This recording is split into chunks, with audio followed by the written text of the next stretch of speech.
It started pretty early on. I remember specifically going and watching like the old Disney animations in theater, and just feeling like I couldn't believe that was a real thing that people could do. So it was more out of at first out of feeling that this is something that's impossible and wanting to do that. I always bounced around from I played instruments and wanted to do animation and got into sound design, and I always loved film. So it was just what I realized, that film could be the culmination of all the mediums together, and you can do things with film that I don't think you can do with any other medium, with mood and feeling. And that's when it really became, I thought it was very expressive medium for me to get my ideas out. It's a showcase for all those things, it feels, Film is very much family of artists coming together, and I really liked that, the collaborative aspect of it as well. With the way the world is today, there's so much disparity that I really want to tell stories that are about human beings who are conquering their demons, if you will, and getting over certain things like greed and lust and fear of death, which I think is very big, and a lot of our problems stem from fear of death. And I personally don't believe that death is such a big thing, that it's as real as we think it is, but just the starting of something new. And if I could tell any one story, it would just be that we're eternal, and our present form is transient.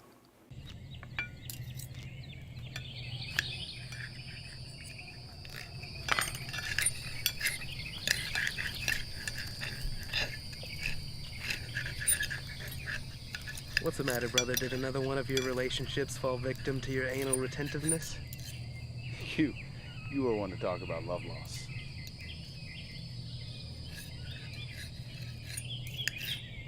What do you mean? Never mind.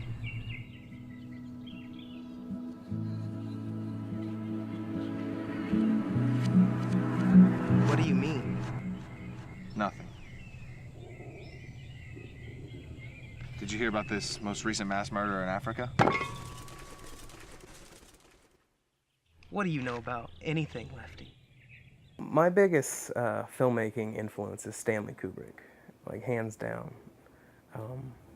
He's amazing, and just one of the reasons why he's my favorite, my biggest influence, is because he's the first person that I saw that had his hands on everything.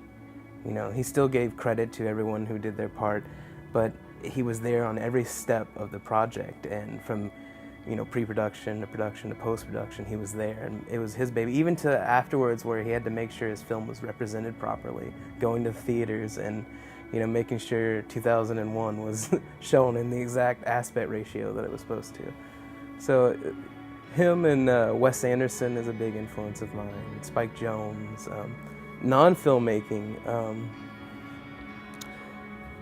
I'd have to say a lot of musicians, because a majority of what I love to do is music too. So, but music is so cinematic in itself; it's just missing the video part. I've been lucky enough to meet a very talented group of multidisciplined artists, and I myself being one. I loved the aspect of people being able to do different things, and because that one person is in charge of different things, then a cumulative influence is going to happen into the project. My friend Josh writes some of the stories with me, and he'll be directing on a new project that I'm working on called Brayburn. And my fiance Sabra she does all the art direction and concept sketches and fashion sketches, and it really is a family. I think at the end of the day, that's one of the big draws to filmmaking for me, is that you're hanging out with your friends and family and trying to tell great stories. If you'd like to find out more about me and Impossible Astronaut, you can go to Facebook.com/Impossible Artist. And I'm currently working on a new feature with everyone in Impossible Astronaut, and you can Google Brayburn Film, and that will bring up everything involving that film. I think film has been treated like a lesser medium for a long time.